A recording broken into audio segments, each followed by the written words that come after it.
Bir diğer ölçü de alçak gönüllülük.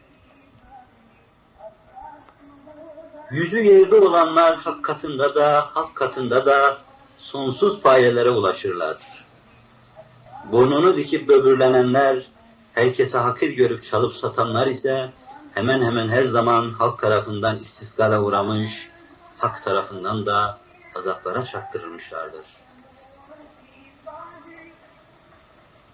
İnsanın kendini beğenip büyük görmesi aklının noksanlığına ve ruhunun hamlığına delalet eder. Akıllı ve ruhen olgunlaşmış bir insan, mazhar olduğu her şeyi yüce yaratıcıdan bilir ve şükran hissiyle daima onun karşısında iki büklüm olur.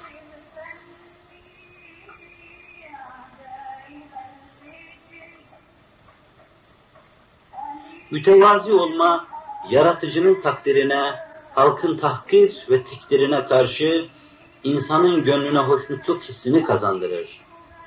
Evet, baştan haddini bilip tevazu kanatlarını yerlere kadar indiren birisi, insanlardan gelecek her türlü hor görmelere karşı en emin bir zırh içine girmiş, en sağlam emniyet tedbirlerini almış demektir. Alçak gönüllülük, ferdin olgun ve faziletli olmasının, kibirlenip büyüklük taslamak ise onun seviyesiz ve nakıs olmasının alametidir. En kamil kimseler, en çok insanlarla beraber bulunup onlarla hemdem olanlardır. En nakıs kimseler ise insanlarla beraber bulunmayı, onlarla düşüp kalkmayı gururlarına yediremeyen bednam talihsizlerdir.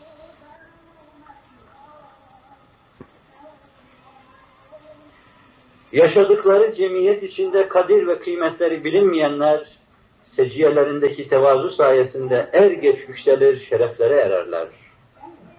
Büyüklük kompleksine kapılanlar ise cemiyet tarafından irdene yaşadıkları muhit içinde birer yabancı unsur haline gelirler.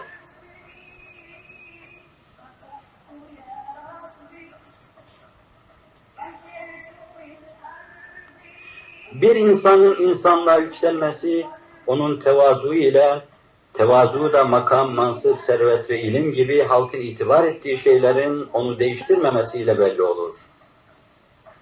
Zikredilen hususlardan biriyle, düşünce ve davranışlarında değişikliğe uğrayan bir şahsın ne tevazuundan ne de insanlığa yükselmesinden bahsedilemez.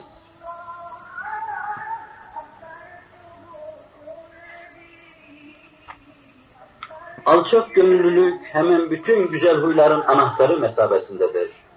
Onu elde eden diğer güzel huylara da sahip olabilir. Ona malik olmayan ise galiben diğer huylardan da mahrum kalır. Adem Nebi Aleyhisselam sürçüp düştüğü zaman gökler ötesine ait yitirdiği her şeyi tevazu ile yeniden elde ederken aynı badirede yuvarlanıp giden şeytan kibir ve gururunun kurbanı olmuştur.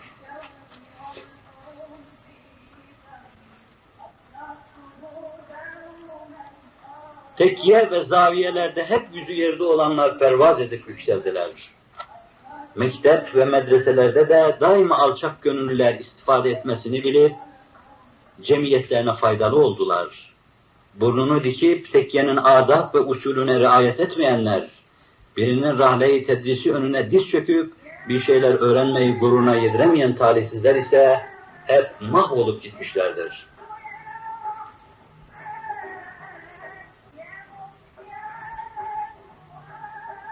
Kibir ve ululuk, zat-ı üluhiyetin sıfatlarından olduğundan, büyüklük taslayıp şımarıklık yapanlar, hemen her zaman onun kahhar eliyle kıskıvrak yakalanmış ve helak edilmişlerdir.